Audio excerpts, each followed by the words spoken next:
Janasena party అధ్యక్షులు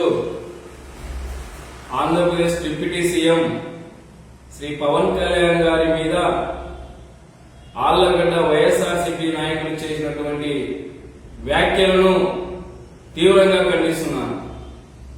ఎందుకంటే పవన్ కళ్యాణ్ గారు సనాతన ధర్మం గురించి గతంలో జరిగినటువంటి హిందువుల దేవాలయంలో జరిగినటువంటి దాడుల గురించి కానీ ఏ సమస్య వచ్చినా బయటకు వచ్చి ధైర్యంగా మాట్లాడగలిగే వ్యక్తి పవన్ కళ్యాణ్ గారని తెలియజేస్తున్నాను. వైఎస్ఆర్సీపీ నాయకులు చేసిన వ్యాఖ్యలు పవన్ కళ్యాణ్ గారు సింహాచలంలో జరిగినటువంటి సంఘటన గురించి మాట్లాడలేదు. పవన్ కళ్యాణ్ గారు ఎక్కడ అని అడుగుతున్నారు. నేను ఒక్కడే ప్రశ్నిస్తున్నాను వైఎస్ఆర్సీపీ నాయకులను. గతంలో తిరుపతిలో జరిగినటువంటి సంఘటన గురించి కూడా పవన్ కళ్యాణ్ గారు ధైర్యంగా వచ్చి కూటమి ప్రభుత్వంలో ఉండి కూడా టీటీడీ బోర్డు చైర్మన్ గారిని వెంటనే భక్తులకు క్షమాపణ చెప్పమని అడిగిన వ్యక్తి పవన్ కళ్యాణ్ గారు అని తెలియజేస్తున్నాను. అలాగే ఎక్కడైతే సనాతన ధర్మం గురించి, హిందూ దేవాలయాల గురించి, హిందువుల మనోభావాలు దెబ్బతినేలాగా ఏ సంఘటన జరిగినా పవన్ కళ్యాణ్ గారు ముందుండి ప్రశ్నించే వ్యక్తిని పవన్ నేను ఈరోజు తెలియజేస్తున్నాను. వైఎస్ఆర్సీపీ నాయకులకు నేను ఒకటే అడుగుతున్నాను మీడియా ముఖంగా.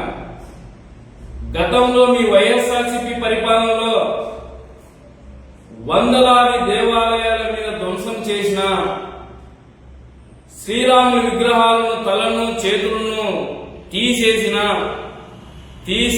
తలే కదా, తీసేసింది కాలే కదా, విగ్రహాలు పోతే విగ్రహాలు మళ్లీ తెస్తాము, రథాలు తగలబెడితే మళ్లీ కొత్త రథం తెప్పిస్తామని వ్యాఖ్యలు చేసింది వైఎస్ఆర్సీపీ నాయకులు కాదా అని ఈరోజు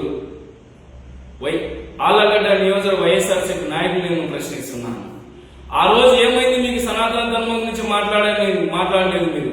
మరి ఆ రోజు సనాతన ధర్మం మీద మీకు విలువలు ఉంటే, మాట్లాడే నైతిక హక్కు ఉంటే ఎందుకు ఆ రోజు మీ ప్రభుత్వంలో జరిగిన సంఘటనల గురించి మీ శాసనసభ్యులు, మీ మంత్రులు హిందూ దేవాలయం మీద హిందువుల మనోభావాలు దెబ్బ తినేలాగా ఎందుకు ఆ విధంగా మాట్లాడారు? ఈరోజు మీకు సమాధానం చెప్పాల్సిన అవసరం ఉంది నేను తెలియజేస్తున్నాను.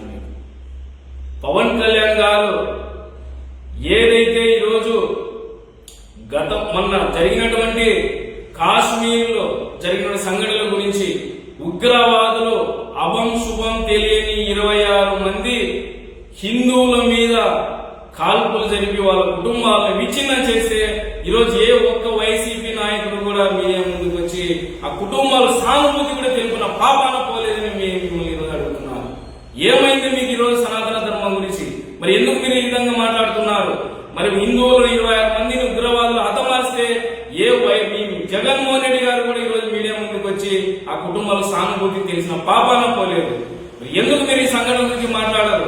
మీకు కావలసింది వైఎస్ఆర్సీపీ పార్టీకి, మీ జగన్మోహన్ రెడ్డి గారికి కావలసింది కేవలం హిందువుల ఓట్లు కావాలి. కానీ హిందువులు జరిగిన దాడుల గురించి ఎందుకు మాట్లాడాలని నేను ఈరోజు మీకు ప్రశ్నిస్తున్నాను.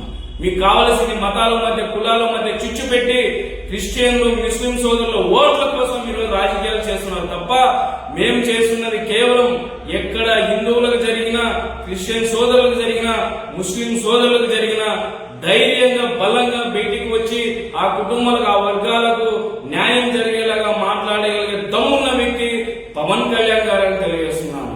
అలాంటిది మీరు ఈ రోజు చేస్తున్న వ్యాఖ్యలు ఎలా ఉన్నాయంటే దయ్యాలు వేదాలు వల్లించినట్టుందని తెలియజేస్తున్నాను. ఒక్కడే చెప్తున్నా వైఎస్ఆర్సీపీ నాయకులకు, పవన్ కళ్యాణ్ గారు సిగ్గుందా లేదంటే జగన్మోహన్ రెడ్డి గారి కాలి గోడికి వేరుకు తరంగాలని ఈరోజు అనుచిత వ్యాఖ్యలు చేస్తున్నారు.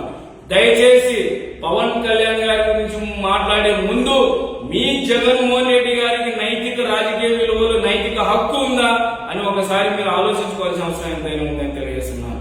పవన్ కళ్యాణ్ గారి గురించి మాట్లాడే నైతిక హక్కు, నైతిక రాజకీయ విలువలు ఏ వైఎస్ఆర్సీపీ నాయకులకు లేవని నేను ఈరోజు తెలియజేస్తున్నాను.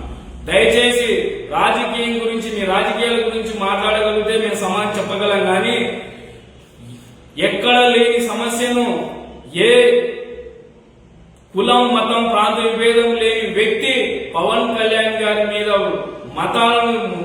మతాల గురించి కులాల గురించి